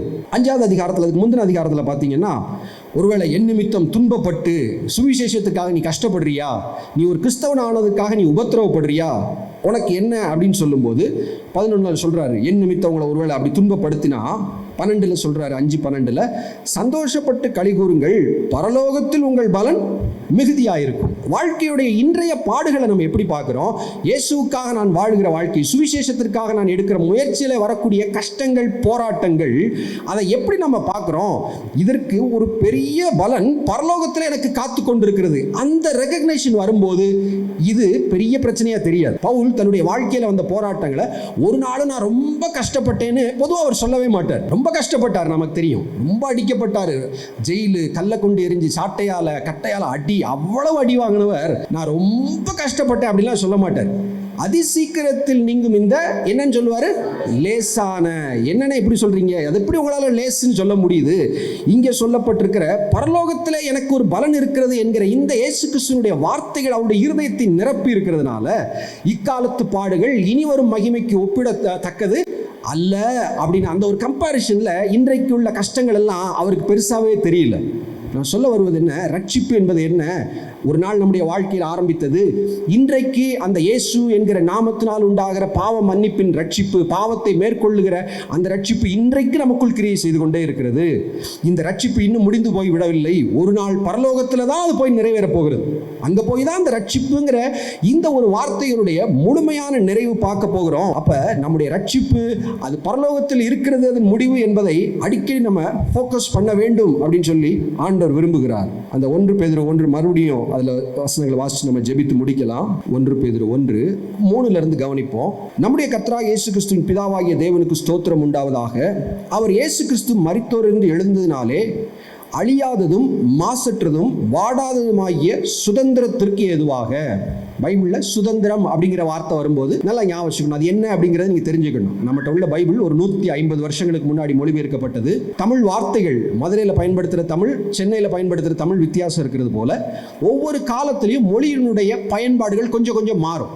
கொஞ்சம் கவனிச்சிட்டோம்னா புரிஞ்சிடும், அவ்வளோதான். இல்லை, இன்னைக்கு சுதந்திரம் அப்படிங்கிறது எதுக்கு பயன்படுத்துகிறோம்? ஆகஸ்ட் 15 என்னது? சுதந்திர தினம். எங்கேயோ நம்ம அடிமையாக இருந்தோம், வி ஆர் ஃப்ரீடு, சுதந்திரம் பெற்றோம் அப்படிங்கிறத பொதுவாக பயன்படுத்துகிறோம். பைபிளில் சுதந்திரம் அப்படிங்கிற வார்த்தை வந்துச்சுன்னா இன்ஹெரிட்டன்ஸ், எங்கள் அப்பா எனக்கு சேர்த்து வைக்கிற சொத்துக்கு பேர் என்னது? சுதந்திரம். அதுதான் பைபிளில் உள்ள வார்த்தை. ரைட்டா? ஓகே, இதெல்லாம் எப்படி புரிஞ்சுக்கலாம்? நடைமுறையில் இருக்கிற ஒரு தமிழ் ஒரு டிரான்ஸ்லேஷன், ஏதாவது ஒரு விஷயமா பார்க்கணும், ஈஸி டிரான்ஸ்லேஷன், அதில் எப்படி மொழிபெயர்த்திருக்கிறாங்க அதை நம்ம கவனிச்சோம்னு சொன்னால், ஓஹோ இதுதான் அந்த வார்த்தை அப்படின்னு சொல்லி என்ன செய்யலாம்? கற்றுக்கொள்ளலாம். அதே நேரத்தில் இன்னொன்று சொல்ல விரும்புகிறேன், ஒரு சில வார்த்தைகள் நம்ம படிக்கிற தமிழ் பைபிளில் கொஞ்சம் கடினமாக இருந்தாலும் அவுடேட்டட் போல தெரியலாம். இல்லை, ஸ்திரீகள் அப்படிங்கிற வார்த்தை நம்ம பயன்படுத்துறது இல்லை. விருட்சத்துக்கு தண்ணி ஊற்று நான் சொல்லுவோம், மரத்துக்கு தண்ணி ஊற்று, செடிக்குன்னு சொல்லுவோம். அதெல்லாம் பயன்படுத்தாத வார்த்தைகளாக இருக்கட்டும். ஆனால் நான் சொல்கிறேன், நம்ம தமிழ் பைபிளை போல ஒரு அமேசிங் டிரான்ஸ்லேஷன் நான் பல மொழிபெயர்ப்புகளை வச்சு ரொம்ப வருஷமாக படித்து கவனிச்சுக்கிட்டே வர்றேன். சில நேரங்கள் சொல்லுவாங்களே இங்கிலீஷில் இப்படி சூப்பராக இருக்குது அப்படிம்பாங்க. இருக்கட்டும், நான் சொல்கிறேன் அதை விட தமிழில் பண்ண டிரான்ஸ்லேஷன் அவ்வளோ பெஸ்ட். பைபிள் சொசைட்டியில் வெளியிடக்கூடிய இந்த டிரான்ஸ்லேஷன் ஒரு அற்புதமான நுணுக்கமான, இதுக்கு மேலே ஒன்று முடியாதுங்கிற மாதிரி அவ்வளோ ஒரு பெஸ்ட் டிரான்ஸ்லேஷன். கொஞ்சம் இருக்கும், கொஞ்சம் கடினமாக இருக்கும், சில இது வார்த்தைகள் கடினமாக இருக்கும், போக போக என்ன செஞ்சிடும், புரிஞ்சிடும். இதை ஒருவேளை ஃபஸ்ட்டு படிக்கிற விசுவாசிகளுக்கு நம்ம எப்படி கைட் பண்ணலாம், புதுசாக வர்ற ஒரு ஈஸியான மொழிபெயர்ப்பை இன்ட்ரடியூஸ் பண்ணலாம். திருவிவிலியம் அப்படின்னு ஒன்று இருக்குது, ரொம்ப சிம்பிளாக இருக்கும், சாதாரணமாக இருக்கும், ஒரு தினமலர் பேப்பர் படிக்கிற மாதிரி அவங்களுக்கு இருக்கும். அதை ஒருக்கியோ 2 தடவை ரீட் பண்ணிட்டு இந்த பைபிளுக்கு அவங்க வரலாம். அல்ல, இதெல்லாம் அவங்களுக்கு புரிந்து கொள்வதற்கு என்ன செய்யும், இதெல்லாம் நம்ம அவங்களை கைட் பண்ணுறதுக்கு ஈஸியாக இருக்கும். நம்மளும் நம்முடைய செல்ஃப் ஸ்டடி பைபிள் படிக்கும்போது அந்த மாதிரி மொழிபெயர்ப்பில் வச்சு படிக்கலாம். ஒருவேளை இங்கிலீஷ் தெரியுமா, ஒரு இங்கிலீஷ் மொழிபெயர்ப்பு வச்சு அப்படி சும்மா பார்க்கணும், அதில் உள்ள வார்த்தை ஒன்று சில இது அங்கே ஒன்று சொன்னது இங்கே ஒன்று சொல்லியிருக்கு, எப்படி இருக்குது அப்படின்னு இன்னும் அதனுடைய அண்டர்ஸ்டாண்டிங் என்ன செய்யும், கூடும். ஹீப்ரூ, கிரீக் இதெல்லாம் படிக்கணும் அப்படிங்கிற ஒரு இன்ட்ரெஸ்ட் இந்த காலத்தில் நிறைய வந்திருக்கு. நல்லா அதை பயன்படுத்தினா சரிதான். ஆனால் அதனுடைய நோக்கம் என்ன, அந்த பைபிளில் சொல்லப்பட்ட செய்தியை நான் நல்லா புரிந்து கொள்ளணும். ஹீப்ரூ, கிரீக் கற்றுக்கொண்டு நம்ம ஒன்றும் டாக்டரேட் பட்டம் வாங்க வேண்டிய நம்ம வேலை கிடையாது. இல்லை, பைபிளை புரிஞ்சுக்கணும். நான் சொல்கிறேன், 2 தமிழ் டிரான்ஸ்லேஷன் கையில் இருக்கிற பைபிள், இன்னொரு மொழிபெயர்ப்பு அல்லது ஒரு தெரிஞ்ச ஒரு இங்கிலீஷ், இப்படி கம்பேர் பண்ணி படித்தோன்னு சொன்னால் நமக்கு இப்போ புரிகிற வசனத்தின் அர்த்தத்தை காட்டிலும் இன்னும் பன்மடங்கு அதனுடைய ஆழங்களை நம்ம கற்றுக்கொள்ளலாம். அல்லேலூயா. 4வது வசனத்தில் என்ன எழுதியிருக்கு, அவர் மரித்தோர்ந்து எழுந்ததினாலே அழியாததும் மாசற்றதும் வாடாததுமாகிய சுதந்திரம், சொத்து. ஒருவேளை எங்கள் அப்பா எனக்கு ஒரு பெரிய 100 ஏக்கர் சொத்தை எழுதி வைக்கிறார், பெரிய ஃபேக்ட்ரி எழுதி வைக்கிறார், பெரிய வீடுலாம் கொடுக்குறாருன்னு வச்சுக்கிடுமே, அது என்னெல்லாம் ஆகலாம், அழிஞ்சு போயிடலாம், மாசற்றது வாடாதது, கட்டடங்கள் இடியலாம், இல்லை தொழில் நசிஞ்சு போகலாம். இப்படி தானே இருக்குது சுதந்திரங்கள், சொத்துக்கள். ஆனால் நமக்கு வைக்கப்பட்டிருக்கிற சொத்து எப்படிப்பட்டதான், அழியாதது, மாசற்றது, வாடாதது அப்படின்னு சொல்லிட்டு ஜீவனுள்ள நம்பிக்கை உண்டாகும்படி தமது மிகுந்த இரக்கத்தின்படியே நம்மை மறுபடியும் ஜெனிப்பித்தார். கடைசி காலத்திலே வெளிப்பட ஆயத்தமாக்கப்பட்டிருக்கிற ரட்சிப்புக்கு ஏதுவாக விசுவாசத்தினால் கொண்டு தேவனுடைய பலத்தினாலே காக்கப்பட்டிருக்கிற உங்களுக்கு அந்த சுதந்திரம் எங்க வைக்கப்பட்டிருக்கா, மறுபடியும் சொல்கிறேன், இதுதான் ஃபைனல் கோல் அப்படின்னு. பரலோகம்தான் என்னுடைய கோல்னு இருந்துச்சுன்னா அங்கே எனக்கு ஒரு சொத்து இருக்குது, அங்கே நான் சொத்து சேர்த்து வைக்கணும். ஐஸ்வர்யான்னு ஒரு நாள் கேட்குறான், நான் பர்ஃபெக்டாக இருக்கு என்ன செய்யணும், பூர்ணமாகிறதுக்கு உண்மையே நீ விரும்புறியா, விரும்புகிறேன், உனக்குரியது எல்லாத்தையும் வித்துட்டு என்ன செஞ்சிரு, ஏழைகளுக்கு கொடுத்துரு, யூ வில் பி பர்ஃபெக்ட், நீ 100க்கு 100 பெர்ஃபெக்ட் ஆயிடுவ, பரலோகத்தில் உனக்கு பலன் மிகுதியாக இருக்கும், நீ என்ன செய்ய, என்ன பின்பற்றி வா. அப்போ லைஃபே ஆண்டவர் சொல்கிறாரு, எப்படி இங்கே இருக்கிற வாழ்க்கை இன்னைக்கு வாழ்கிறோம், இன்னைக்கு பல் தேய்க்கணும், இன்னைக்கு குளிக்கணும், இன்னைக்குள்ள வேலையை பார்க்கணும், எல்லாம் இருக்கட்டும், அடி மனசில் நமக்கு ஒரு கோல் இருக்குது, பரலோகம். இங்கே நம்ம செய்கிறது எப்படியோ அங்கே ஒன்று ரெஃப்ளெக்ட் ஆகுது. அன்புனால ஒரு கலசம் தண்ணீர் கொடுத்துட்டா மறக்கப்படுவதில்லை. அங்கே பரலோகத்தில் ஒரு அக்கௌண்ட்டில் ஏதோ ஒரு என்ட்ரி போடுறாங்க, அங்கே தேவதூதர்கள் ஏதோ ஒரு என்ட்ரி போடுறாங்க லெட்ஜர் புக்கில், வரவு செலவில். இல்லை, இப்போ பரலோகத்தில் எனக்கு ஒரு சுதந்திரம் இருக்கிறது, அது அழியாதது, வாடாதது, மாசற்றது அப்படிங்கிற ஒரு கோல் ஒரு கிறிஸ்தவனுடைய மனதில் ஃபிக்ஸ் பண்ணப்படும் போது தான் பரலோகம்தான் எல்லாம், பரலோகம்தான் என் பேச்சு, பரிசுத்தந்தான் என் மூச்சு. ஃபாதர் எவ்வளோ அந்த பைபிள் உள்ள சத்தியத்தை அழகான வார்த்தைகளில் கொண்டு வந்திருக்காரு பாருங்க, அடிக்கடி பாடணும். பரலோகம்தான் என் பேச்சு, அப்படி எது இருக்கா, பேசிகிட்டே இருக்குமா பரலோகத்தை பற்றி பார்க்கும்போதெல்லாம், ஏய் பரலோகம் போப்புறோம் சோத்திரம் அப்படின்னு யார்ட்டே பேசுனீங்களா? இப்போதைக்கு நமக்கு பூமியில் உள்ள வாழ்க்கை, சாயந்தரம் உள்ள பிரச்சனையே அதை தான் ஃபேஸ் பண்ணிட்டு இருக்கோம் நினைக்கிறேன். பரலோகம்தான் என் பேச்சு. அப்போ நம்முடைய தாட், வேர்ட்ஸ், கான்வர்சேஷன், பேச்சுகள் எல்லாம் அப்படி அது அப்படி ஓரளவு இன்னும் ஃபோக்கஸ் ஆக பூமியில் உள்ள வாழ்க்கை ஈஸியாகும்.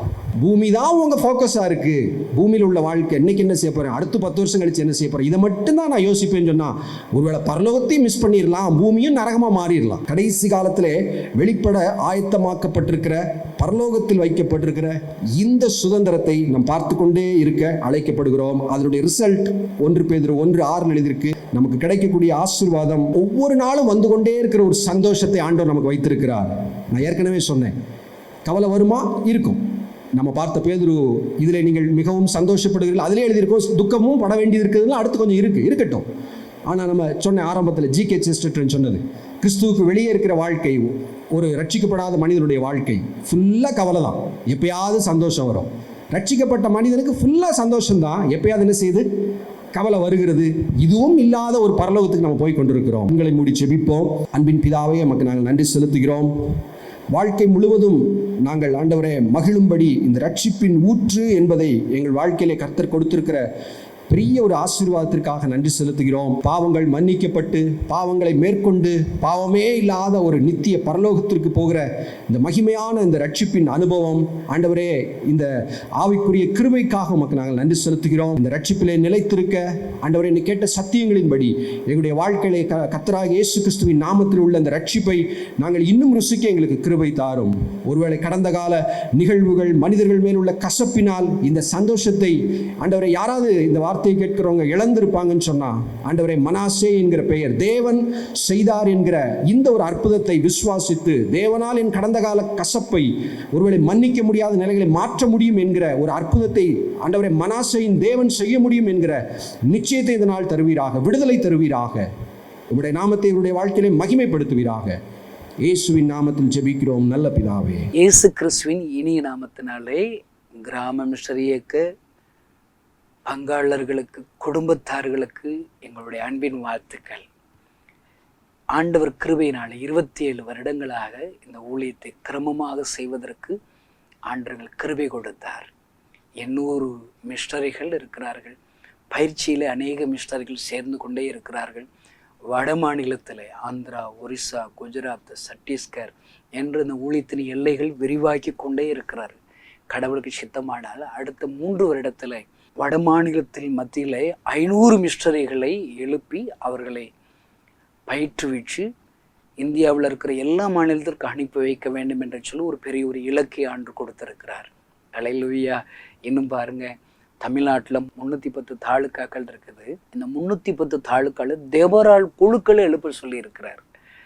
அமேன். அல்லேலூயா. ஒரு தாலுக்காவில் 2 தேபோராட்கள் தேவை. தேபோராட்கள் தாயா எழும்புனா தான் கிராமங்கள் ஆசீர்வதிக்கப்படும்.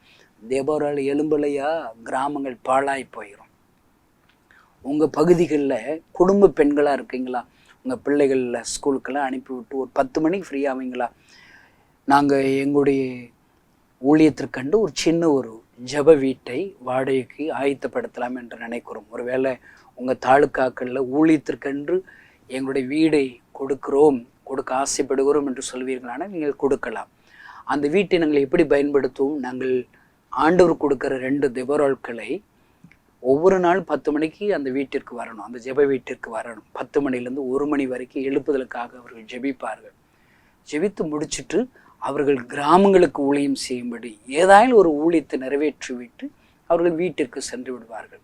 இப்படிப்பட்ட தேபோரால் குழு ஊழியத்தை எழுப்ப சொல்லி இருக்கிறார். அல்லேலூயா. அந்த ஊழியத்திற்காக நீங்கள் ஜெபிங்கள். இப்படி எத்தனையோ திட்டங்களை சொல்லிக்கொண்டே இருக்கலாம். அதில் ஒரு பெரிய ஒரு திட்டம் என்ன தெரியுமாங்க? கண்மணி பிள்ளைகள் இயேசுவுக்காக ஜெபத்திட்டம். ஆமென். அவங்க வீட்டில் வாலிப பிள்ளைகள் இருக்கிறாங்களங்க, அவங்களுக்காக தான் இந்த ஜெபத்திட்டம். வாலிப பையங்க இருக்கிறாங்களா, அவங்களுக்காக தான் இந்த ஜெபத்திட்டம். பாருங்க, ஆண்டவர் எங்களுக்கு கற்றுக் கொடுக்கிற பெரிய ஒரு சத்தியம் என்ன தெரியுமா? வாலிப பிள்ளைகளுக்கு தனி மேகசின் போட சொல்லுகிறார். அல்லேலூயா. கண்மணியை கேள் என்று மாதாந்திர இதழ். அது வாலிப பிள்ளைகளுக்கு தகுந்த ஆலோசனைகளை அந்த மேகசினில் வெளியிடுகிறோம். வாலிப பசங்களுக்கு யோசுவாவை கேள் என்கிற ஒரு தனி மேகசினை ஆண்டவர் வெளியிடும்படி ஆண்டவர் நமக்கு சொல்லி கொடுத்திருக்கிறார். அல்லேலூயா. பாருங்க, இப்படிப்பட்ட வாலிப பிள்ளைகளுக்காக, வாலிப தம்பிமார்களுக்காக ஆண்டவர் கொடுத்த ஜெபத்திட்டம் தான் கண்மணி பிள்ளைகள் இயேசுவுக்காக ஜெபத்திட்டம். உங்கள் வாலிப பிள்ளைகளுக்காக நீங்கள் ஜெபிப்பீங்க. உங்கள் ஜெபம் போதாது, இன்னும் அநேகர் ஜெபிக்கணும். இன்றைக்கு வாலிபர்களை தான் பிசாசு வஞ்சிக்கிறான், பாவத்தில் அடிமையாக்குறான், காதல் வயப்படுத்துகிறான், போதைகளுக்கு அடிமைப்படுத்துகிறான். அவங்களுக்கு நீங்களும் நானும் பாதுகாப்பு கொடுக்க முடியாது. நீங்களும் நானும் நம்ம பிள்ளைகளோட எவ்வளவு நேரங்க இருப்போம்? ஒரு 1/2 மணி நேரம் இருப்போமா? 1 மணி நேரம் இருப்போமா? இல்லை 2 மணி நேரம் இருப்போமா? பிள்ளைகள் தனியாக உலகத்தில், ஸ்கூலில், காலேஜஸில் பல மணி நேரம் உங்களுடைய நண்பர்கள் கூட தான் இருக்கிறாங்க. அந்த நண்பர்கள்லாம் நல்லவங்களா? அவங்க மூலியமாக பொய் சொல்கிறது எப்படி, லவ் பண்ணுறது எப்படி, போதை மாத்திரைகளை எப்படி யூஸ் பண்ணுறது, இப்படி எல்லாம் அவர்கள் நண்பர்களுமாக கற்றுக்கொண்டு பிசாசு அவளை வஞ்சித்து விடுவான். இதற்கு என்ன செய்யணும்? ஆண்டவர் தாங்க ஒரே வழி. அவர்களுக்காக ஒவ்வொரு நாளும் பேர்களை சொல்லி ஜெபிக்க வேண்டும் என்று சொல்லி ஆண்டவர் எங்களுக்கு பாரம் கொடுத்தார். இதை கேட்கிற அருமையான பெற்றோர்களை, இந்த ஜெபத்திட்டத்தில் உங்கள் பிள்ளைகளை இணைங்க. அல்லேலூயா. நானும் என் ஊழியக்காரர்களும் ஜெபக்குழுக்களும் உங்கள் பிள்ளைகள் பேர் சொல்லி ஜெபிச்சுக்கிட்டே இருப்போம். கடவுள் சித்தமானால் ஒரு பிறந்த நாள் அன்று விசேஷ ஜெப குறிப்புகளை சொல்லி உங்கள் பிள்ளைகளுக்காக நாங்கள் ஜெபிக்க ஆயத்தமாக இருக்கிறோம். இந்த ஜெபத்திட்டத்தில் இணைங்க. இந்த ஜெபத்திட்டத்தில் இணைகிற உங்கள் பிள்ளைகளுக்கு நாங்கள் வெளியிடுகிற மாதாந்திர இதழை மேகசினை உங்களுக்கு வாட்ஸ்அப் மூலியமாகவோ அல்லது ஒருவேளை புஸ்தக வடிவிலோ உங்களுக்கு அனுப்பி வைப்பதற்கு நாங்கள் ஆயத்தத்தோடு இருக்கிறோம். ஒருவேளை ஆண்டவர் இந்த ஜெபத்திட்டத்தில் இணைவதற்கு நாங்கள் என்ன செய்யணும் அப்படி ஒரு கேள்வி கேட்டிங்கன்னா, உங்களுக்கு ஆண்டவர் பாரம் கொடுப்பாரானால் உங்கள் பிள்ளைகள் சார்பாக கிராமங்களில் இருக்கிற வாலிப தம்பிமார்கள், வாலிப பிள்ளைகள் ஆண்டவரை அன்பை ருசி பார்ப்பதற்கென்று வருடத்திற்கு ஒரு 1000 ரூபாயோ அல்லது உங்களால் இயன்ற காணிக்கைகளோ நீங்கள் கொடுத்து நீங்கள் உதவலாம். அல்லேலூயா. நீங்கள் அப்படி உங்கள் பிள்ளைகள் மூலியமாக நீங்கள் கொடுக்குற அந்த காணிக்கை வச்சு நாங்கள் என்ன செய்வோம், அவங்களுக்கு இலவசமாக அந்த மேகசினை அனுப்பி வைப்போம்.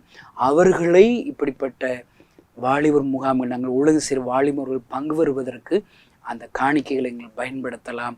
அவர்களுக்கு முழு வேதாங்கள் வாங்கி கொடுப்பதற்கு நீங்கள் உங்கள் பிள்ளைகள் பேரிலே பொருதனையோடு கொடுக்கிற இந்த காணிக்கையை நாங்கள் பயன்படுத்துவதற்கு ஆயத்தத்தோடு இருக்கிறோம். ஐயா, அம்மா, நீங்கள் வாங்கலை, கிறிஸ்தவ நண்பர்களே நீங்கள் வாங்கலை, நம்ம இணைந்து ஏசப்பாவுடைய ராஜ்யத்தை கட்ட, அவருடைய கண்ணீரை துடைப்ப, அவருடைய கனப்படுத்துவோம்.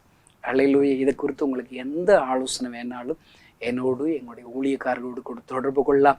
இன்றைக்கு கண்மணி பிள்ளைகள் இயேசுவுக்காக இந்த ஜெபத்திட்டத்தில் இணைந்து கொள்ளுங்கள். கர்த்தர் உங்களை ஆசீர்வதிப்பார். உங்கள் பிள்ளைகளை நாளைய தலைவர்களாக, சாட்சிகளாக ஆண்டவர் மாற்றி கொடுப்பார். ஆமென். இந்த செய்தி நிச்சயமாக உங்களை செயல்பட தூண்டிருக்கும் என விசுவாசிக்கிறோம். நீங்களும் எங்களோடு இணைந்து தேவனுக்காக ஏதாவது செய்ய விரும்புகிறீர்களா? கீழ்கண்ட எங்களது ஊழிய திட்டத்திற்காக ஜெபிக்க முன்வரலாமே. தமிழ்நாடு மற்றும் பிற மாநிலங்களிலும் ஆலயம் கட்ட தேவையாய் உள்ள 1000 கிராமங்களில் இடம் வாங்கி ஆலயம் கட்டப்பட ரூபாய் 5 லட்சமோ அல்லது அதில் ஒரு பகுதியோ கொடுத்து ஆலயம் கட்டி கொடுப்போர் எழும்ப ஜெபியுங்கள். சூனேமியால் எலிசாவுக்கு ஒரு அறை வீட்டை கட்டி கொடுத்தது போல புதிய மிஷனரிகள் தங்கி பயிற்சி எடுப்பதற்கு ரூபாய் 2 லட்சம் கொடுத்து ஒரு மிஷனரி வீட்டை கட்டி கொடுப்போர் எழும்ப ஜெபியுங்கள். நாம் சந்திக்கும் வாலிபர்கள் மற்றும் ஆரம்ப விசுவாசிகளை கிறிஸ்துவுக்குள் வளரச் செய்ய ரூபாய் 300 கொடுத்து முழு வேதாகமும் வாங்கி கொடுப்போர் எழும்ப ஜெபியுங்கள். நாம் பணி செய்யும் 8 மாநிலங்களிலும் உள்ள 880 மிஷனரிகளை மாதந்தோறும் ரூபாய் 10,000 கொடுத்தோ அல்லது இயன்ற காணிக்கையை கொடுத்தோ தாங்குவோர் எழும்ப ஜெபியுங்கள். தமிழ்நாடு மற்றும் பிற மாநிலங்களிலும் துரிதமாக சுவிசேஷம் அறிவிக்கவும் பின்தொடர் பணிக்காகவும் சுவிசேஷ வாகனங்கள் வாங்கி கொடுப்போர் எழும்ப ஜெபியுங்கள். தங்கள்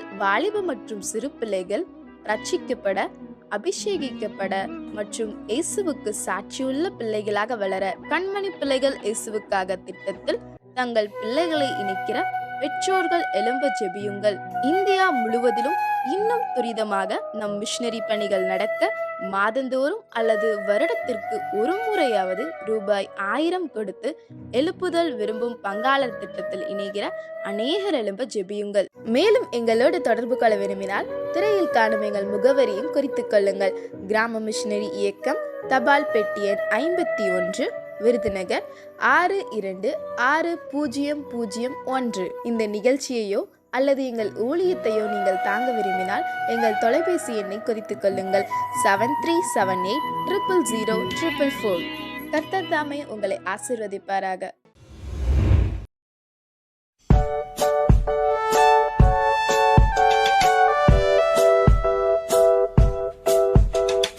இயேசுவோடு நான் போர் வீரன், அவர் இல்லாமல் பூஜ்யமே.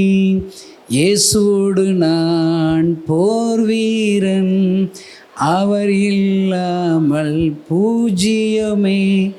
உன்னை குறித்து என்ன, நான் அவரின் பிள்ளை, கரங்கள் தட்டி ஸ்தோத்தரிப்போமே. உன்னை குறித்து என்ன, நான் அவரின் பிள்ளை, கரங்கள் தட்டி ஸ்தோத்தரிப்போமே. இவ்வளோதான் பாட்டு. அல்லேலூயா. எல்லாம் இப்போ சேர்ந்து படிக்க போகிறோம். ரைட்டாக படிக்கலாமா? 1 2 3 4. இயேசுவோடு நான் போர் வீரன், அவர் எல்லாம் பூஜ்ஜியமே. இயேசுவோடு நான் அவர் எல்லாம் பூஜ்ஜியமே. உன்னை குறித்து என்ன, நான் அவரின் பிள்ளை, கரங்கள் தட்டி ஸ்தோத்தரிப்போமே. உன்னை குறித்து என்ன, நான் அவரின் பிள்ளை, கரங்கள் தட்டி ஸ்தோத்தரிப்போமே. அல்லேலூயா. இப்போ எல்லாம் ஆக்ஷன் செய்வார். வாங்கினேன். இயேசுவோடு நான் போர் வீரன், அவரில்லாமல் பூஜ்ஜியமே. இயேசுவோடு நான் போர் வீரன், அவரில்லாமல் பூஜ்ஜியமே. உன்னை குறித்து என்ன, நான் அவரின் பிள்ளை, கரங்கள் தட்டி ஸ்தோத்தரிப்போமே. உன்னை குறித்து என்ன, நான் அவரின் பிள்ளை, கரங்கள் தட்டி ஸ்தோத்தரிப்போமே. தேவனுக்காய் ஏதாவது ஒரு ஊழியம் செய்ய வேண்டும் என்று விரும்புகிற உங்களுக்கு ஓர் நற்செய்தி. நமது கெத்செமனே வளாகத்தில் ஊழியர் பயிற்சி முகாம் நாள் ஏப்ரல் 2 செவ்வாய்க்கிழமை காலை 10 மணி முதல் சனிக்கிழமை 6ஆம் தேதி மதியம் 2 மணி வரை ஊழியர் பயிற்சி நடைபெற உள்ளது. இடம் கெத்செமனே வளாகம், விருதுநகர். தேவ செய்தியாளர் சகோதரர் கே. டேவிட் கணேசன் அவர்கள். நீங்கள் பகுதி நேரமாகவோ முழு நேரமாகவோ ஊழியம் செய்து கொண்டிருக்கலாம், அல்லது ஊழியம் செய்யும் வாஞ்சியோடு இருக்கலாம். தேவனுக்காய் செயல்பட வாஞ்சியோடு இருக்கும் யார் வேண்டுமானாலும் இந்த ஊழியர் பயிற்சியில் கலந்து கொள்ளலாம். மேலும் விவரங்களை அறிய 9944802550 வாருங்கள். நாம் எல்லோரும் இணைந்து தேவனுடைய ராஜ்யத்தை கட்ட நம்மால் இயன்றதை செய்வோம். கர்த்தர் உங்களை ஆசீர்வதிப்பாராக.